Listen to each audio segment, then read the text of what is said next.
श्री हरि वसुदेव सुतम देवम कंस चाणूरमर्दनम देवकी परमानंदम कृष्णम वंदे जगद्गुरु।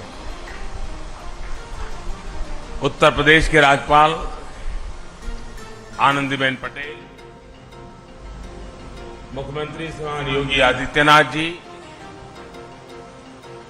Gita press के श्री केशवराम अग्रवाल जी, श्री विष्णु प्रसाद जी, सांसद भाई रवि किशन जी, अन्य महानुभाव, देवी और सज्जनों, सावन का पवित्र मास, इंद्रदेव का आशीर्वाद, शिवावतार गुरु गोरखनाथ की तपोस्थली और अनेकानेक संतों की कर्मस्थली ये गीता प्रेस गोरखपुर। जब संतों का आशीर्वाद फलीभूत होता है तब इस तरह के सुखद अवसर का लाभ मिलता है। इस बार का मेरा गोरखपुर का दौरा विकास भी, विरासत भी, इस नीति का एक अद्भुत उदाहरण है। मुझे अभी चित्रमय शिव पुराण और नेपाली भाषा में शिव पुराण के विमोचन का सौभाग्य मिला है। गीता प्रेस के इस कार्यक्रम के बाद मैं गोरखपुर रेलवे स्टेशन जाऊंगा। आज से ही गोरखपुर रेलवे स्टेशन के आधुनिकीकरण का काम भी शुरू होने जा रहा है। और मैंने जब से सोशल मीडिया पर इसकी तस्वीरें डाली है, लोग हैरान होकर के देख रहे हैं। लोगों ने कभी सोचा ही नहीं था कि रेलवे स्टेशनों का भी इस तरह कायाकल्प हो सकता है।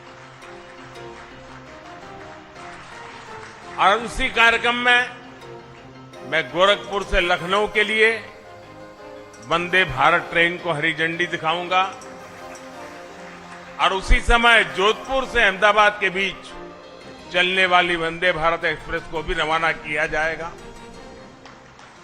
वंदे भारत ट्रेन ने देश के मध्यम वर्ग को सुविधाओं और सहूलियतों के लिए एक नई उड़ान दी है। एक समय था जब नेता लोग चिट्ठियां लिखा करते थे कि हमारे क्षेत्र में इस ट्रेन का एक जरा होल्ड बना ले, उस ट्रेन का होल्ड बना ले। आज देश के कोने कोने से नेता मुझे चिट्ठियां लिखकर कहते हैं कि हमारे क्षेत्र से भी वंदे भारत चलाइए। ये वंदे भारत का एक क्रेज है। इन सारे आयोजनों के लिए मैं गोरखपुर के लोगों को, देश के लोगों को बहुत बहुत बधाई देता हूं। साथियों, गीता प्रेस विश्व का ऐसा इकलौता प्रिंटिंग प्रेस है जो सिर्फ एक संस्था नहीं है बल्कि एक जीवंत आस्था है। गीता प्रेस का कार्यालय करोड़ों करोड़ लोगों के लिए किसी भी मंदिर से जरा भी कम नहीं है। इसके नाम में भी गीता है और इसके काम में भी गीता है।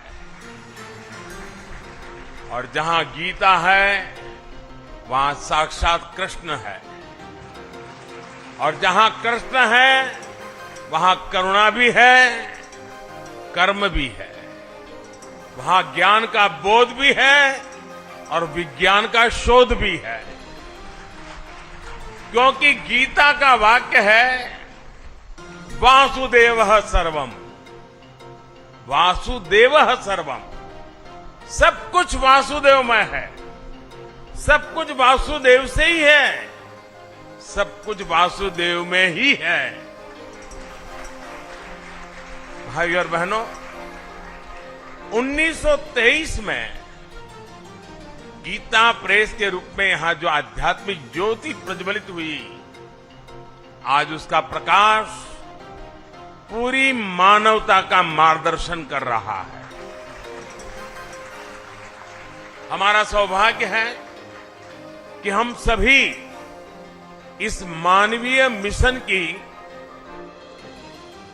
शताब्दी के साक्षी बन रहे हैं।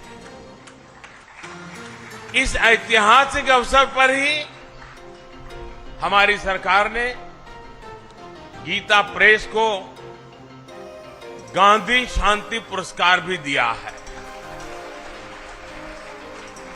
गांधी जी का गीता प्रेस से भावनात्मक जुड़ाव था।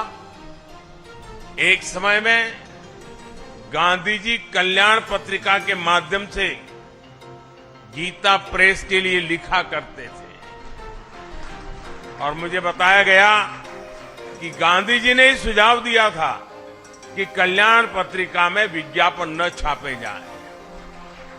कल्याण पत्रिका आज भी गांधी जी के उस सुझाव का 100% अनुसरण कर रही है। मुझे खुशी है कि आज ये पुरस्कार गीता प्रेस को मिला है। ये देश की ओर से गीता प्रेस का सम्मान है, इसके योगदान का सम्मान है और इसकी 100 वर्षों की विरासत का सम्मान है। इन 100 वर्षों में गीता प्रेस द्वारा करोड़ों करोड़ों किताबें प्रकाशित हो चुकी हैं। आंकड़ा कभी कोई 70 बताता है, कोई 80 बताता है, कोई 90 करोड़ बताता है। ये संख्या किसी को भी हैरान कर सकती है और ये पुस्तकें लागत से भी कम मूल्य पर बिकती हैं, घर घर पहुंचाई जाती है।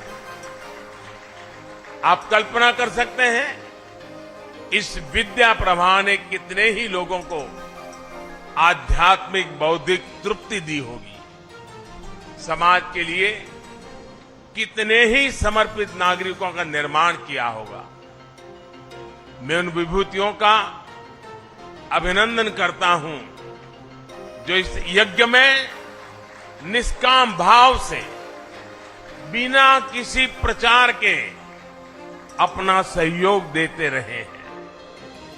मैं इस अवसर पर सेठ जी, श्री जयदयाल गोयनका जी और भाई जी श्री हनुमान प्रसाद पोद्दार जैसी विभूतियों के प्रति अपनी श्रद्धांजलि भी अर्पित करता हूं। साथियों, गीता प्रेस जैसी संस्था सिर्फ धर्म और कर्म से नहीं जुड़ी है, बल्कि इसका एक राष्ट्रीय चरित्र भी है। गीता प्रेस भारत को जोड़ती है, भारत की एकजुटता को सशक्त करती है। देश भर में इसकी 20 शाखाएं हैं। देश के हर कोने में रेलवे स्टेशनों पर हमें गीता प्रेस का स्टॉल देखने को मिलता है। 15 अलग अलग भाषाओं में यहां से करीब 1600 प्रकाशन होते हैं। गीता प्रेस अलग अलग भाषाओं में भारत के मूल चिंतन को जन जन तक पहुंचाती है। गीता प्रेस एक तरह से एक भारत श्रेष्ठ भारत की भावना को प्रतिनिधित्व देती है।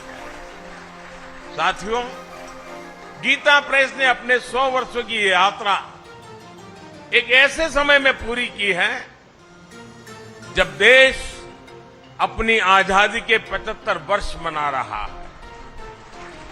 इस तरह के योग केवल संयोग नहीं होते। 1947 के पहले भारत ने निरंतर अपने पुनर्जागरण के लिए अलग अलग क्षेत्रों में प्रयास किए। अलग अलग संस्थाओं ने भारत की आत्मा को जगाने के लिए आकार लिया। इसी का परिणाम था कि 1947 आते आते भारत मन और मानस से गुलामी की बेड़ियों को तोड़ने के लिए पूरी तरह तैयार है। गीता प्रेस की स्थापना भी इसका एक बहुत बड़ा आधार बनी। 100 साल पहले का ऐसा समय जब सदियों की गुलामी ने भारत की चेतना को धूमिल कर दिया। आप भी जानते हैं कि इससे भी सैकड़ों साल पहले विदेशी आक्रांताओं ने हमारे पुस्तकालयों को जलाया था।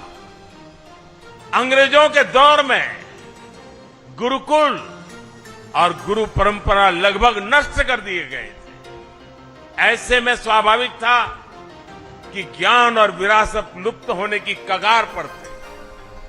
हमारे पूज्य ग्रंथ गायब होने लगे थे। जो प्रिंटिंग प्रेस भारत में थे वो महंगी कीमत के कारण सामान्य मानवी की पहुंच से दूर थे। आप कल्पना करिए, गीता और रामायण के बिना हमारा समाज कैसे चला रहा होगा। जब मूल्यों और आदर्शों के स्रोत ही सूखने लगे तो समाज का प्रवाह अपने आप थमने लगता है। लेकिन साथियों, हमें एक बात और याद रखनी है। हमारे भारत की अनादि यात्रा में ऐसे कितने ही पड़ाव आए हैं जब हम और ज्यादा परिष्कृत होकर के निकले हैं। कितनी ही बार अधर्म और आतंक बलवान हुआ है। कितनी ही बार सत्य पर संकट के बादल मंडराए हैं। लेकिन तब हमें श्रीमद् भागवत गीता से ही सबसे बड़ा विश्वास मिलता है। यदा यदा ही धर्मस्य ग्लानिर्भवति भारत अभ्युत्थानम अधर्मस्य तदात्मानं सृजाम्यहम्। अर्थात जब जब धर्म की सत्ता पर, सत्य की सत्ता पर संकट आता है तब तब ईश्वर उसकी रक्षा के लिए प्रकट होते हैं। और गीता का 10वां अध्याय बताता है कि ईश्वर कितनी ही विभूतियों के रूप में सामने आ सकता है। कभी कोई संत आकर समाज को नई दिशा दिखाते हैं तो कभी गीता प्रेस जैसी संस्थाएं मानवीय मूल्यों और आदर्शों को पुनर्जीवित करने के लिए जन्म लेती है। इसलिए ही 1923 में जब गीता प्रेस ने काम करना शुरू किया तो भारत के लिए भी उसकी चेतना और चिंतन का प्रवाह तेज हो गया। गीता समेत हमारे धर्म ग्रंथ फिर से घर घर गूंजने लगे। मानस फिर से भारत के मानस से हिलमिल गई। इस ग्रंथों से पारिवारिक परंपराएं और नई पीढ़ियां जुड़ने लगी। हमारे पवित्र ग्रंथ आने वाली पीढ़ियों की थाती बनने लगे। साथियों, गीता प्रेस इस बात का भी प्रमाण है कि जब आपके उद्देश्य पवित्र होते हैं, आपके मूल्य पवित्र होते हैं, तो सफलता आपका पर्याय बन जाती है। गीता प्रेस एक ऐसा संस्थान है जिसने हमेशा सामाजिक मूल्यों को समृद्ध किया है, लोगों को कर्तव्य पथ का रास्ता दिखाया है। गंगा जी की स्वच्छता की बात हो, योग विज्ञान की बात हो, पतंजलि योग सूत्र का प्रकाशन हो, आयुर्वेद से जुड़ा आरोग्य अंक हो, भारतीय जीवन शैली से लोगों को परिचित करवाने के लिए जीवनचर्या अंक हो, समाज में सेवा के आदर्शों को मजबूत करने के लिए सेवा अंक और दान महिमा हो, इन सब प्रयासों के पीछे राष्ट्र सेवा की प्रेरणा जुड़ी रही है, राष्ट्र निर्माण का संकल्प रहा है। साथियों, संतों की तपस्या कभी निष्फल नहीं होती, उनके संकल्प कभी शून्य नहीं होते। इन्हीं संकल्पों का परिणाम है कि आज हमारा भारत सफलता के नित्य नए आयाम स्थापित कर रहा है।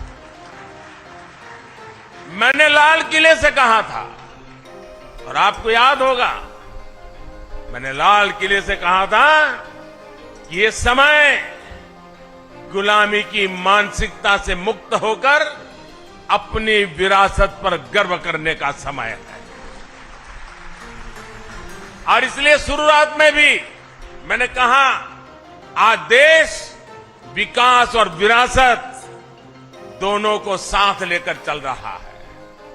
आज एक और भारत डिजिटल टेक्नोलॉजी में नए रिकॉर्ड बना रहा है, तो साथ ही सदियों बाद काशी में विश्वनाथ धाम का दिव्य स्वरूप भी देश के सामने प्रकट हुआ है। आज हम वर्ल्ड क्लास इंफ्रास्ट्रक्चर बना रहे हैं, तो साथ ही केदारनाथ और महाकाल महालोक जैसे तीर्थों की भव्यता के साक्षी भी बन रहे हैं। सदियों बाद अयोध्या में भव्य राम मंदिर का सपना, हमारा सपना पूरा होने जा रहा है। हम आजादी के 75 साल बाद भी अपनी नौसेना के झंडे पर गुलामी के प्रतीक चिन्ह को ढो रहे थे। हम राजधानी दिल्ली में भारतीय संसद के बगल में अंग्रेजी परंपराओं पर चल रहे थे। हमने पूरे आत्मविश्वास के साथ इन्हें बदलने का काम किया है। हमने अपनी धरोहरों को, भारतीय विचारों को वो स्थान दिया है जो उन्हें मिलना चाहिए था। इसलिए अब भारत की नौसेना के झंडे पर छत्रपति शिवाजी महाराज के समय का निशान दिखाई दे रहा है। अब गुलामी के दौर का राजपथ कर्तव्य पथ कर बनकर कर्तव्य भाव की प्रेरणा दे रहा है। आज देश की जनजातीय परंपरा का सम्मान करने के लिए देश भर में जनजातीय स्वतंत्रता सेनानी म्यूजियम बनाए जा रहे हैं। हमारी जो पवित्र प्राचीन मूर्तियां चोरी करके देश के बाहर भेज दी गई थी, वो भी अब वापस हमारे मंदिरों में आ रही है। जिस विकसित और आध्यात्मिक भारत का विचार हमारे मनीषियों ने हमें दिया है, आज हम उसे सार्थक होता हुआ देख रहे हैं। मुझे विश्वास है हमारे संतों, ऋषियों, मुनियों की आध्यात्मिक साधना भारत के सर्वांगीण विकास को ऐसे ही ऊर्जा देती रहेगी। हम एक नए भारत का निर्माण करेंगे और विश्व कल्याण की अपनी भावना को सफल बनाएंगे। इसी के साथ आप सभी का इस पवित्र अवसर पर मुझे आपके बीच आने का मौका दिया और मुझे भी इस पवित्र कार्य में कुछ पल के लिए क्यों नहीं आपके बीच बिताने का अवसर मिला। मेरे जीवन का इस सद्भाग्य है। आप सबका मैं फिर से एक बार हृदय से बहुत बहुत धन्यवाद करता हूं, बहुत बहुत शुभकामनाएं देता हूं।